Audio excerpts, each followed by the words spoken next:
we're going to talk about inductance and self-induction. Induction has a relationship to a coil, and we know, for example, when we have to buy a resistor, we have to inform about the resistance.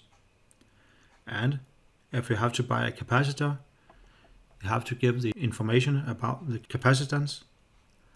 And for a coil, then we have to inform about the inductance when we have to buy a coil. When we have a coil and we have, for example, a permanent magnet and leads the permanent magnet to the coil, it will change the magnetic field in a coil. The coil doesn't want that, so it tries to make the opposite field so that the magnetic field is constant. To change the magnetic field in a coil, we can create a current and we'll make a magnetic field. But if you have to lead a current through a coil must itself generate a voltage so it can lead a current. So that's self-induction. But that was when we take a permanent magnet and bring to the coil. We will here see what will happen when we bring a voltage to the coil, because if we apply a voltage to the coil, close the switch, and the positive then will lead a current this way in a circuit. But if we have a current in the coil, it will create a magnetic field, and the coil doesn't want that. So the coil wants to create a magnetic field the other way, and it can do that by bringing a current the other way. And if it has to bring a current the other way, it must generate a voltage.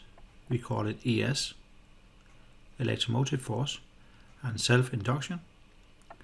So it generates a voltage plus here, minus here, to bring a current the other way.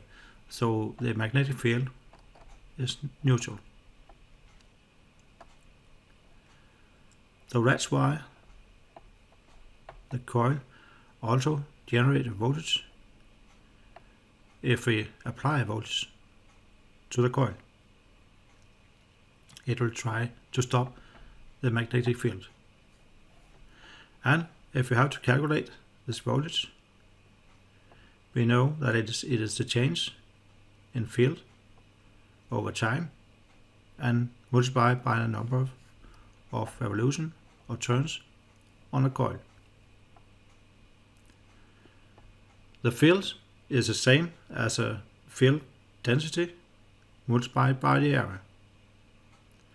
And the field density is the same as the field strength times reluctance.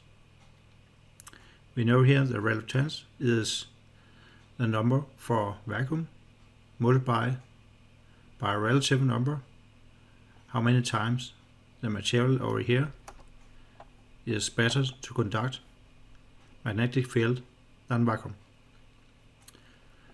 So that's the number for field density, and we multiply by the area. And maybe you can remember that the field strength times the length is the maximotive force, and that is also equal to the current multiplied by the number of turns or windings. So instead of the magnetic field strength, we can say current times number of windings divided by the length, and the rest of the formula we take here. So we find out that the field is the same as this formula. We can put that in the formula up here, and we'll get this formula where we also multiply the number of turns. We now use a lowercase letter I because it is di, because we know that something that will change in this formula because it's delta field divided by delta time.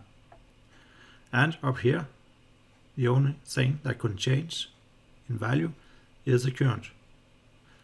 All the rest of it is constant numbers when we just have made the coil. All the rest is constant number when we have made the coil. So we got change in current divided by change in time. And the rest of it is constant when we have made the coil. Number of turns, permeability in vacuum, the relative permeability depending on the material in a coil, if it is an iron core or just an air gap, the area of the cross section, and the length of the coil. And these constant numbers, we have a symbol for that, capital letter L, and that is the inductance. So the inductance has the symbol capital letter L, and the unit that we measure is Henry, capital letter H. So when we have to buy a coil, we have to inform the inductance, and for example said that L is equal to 0.36 Henry or so.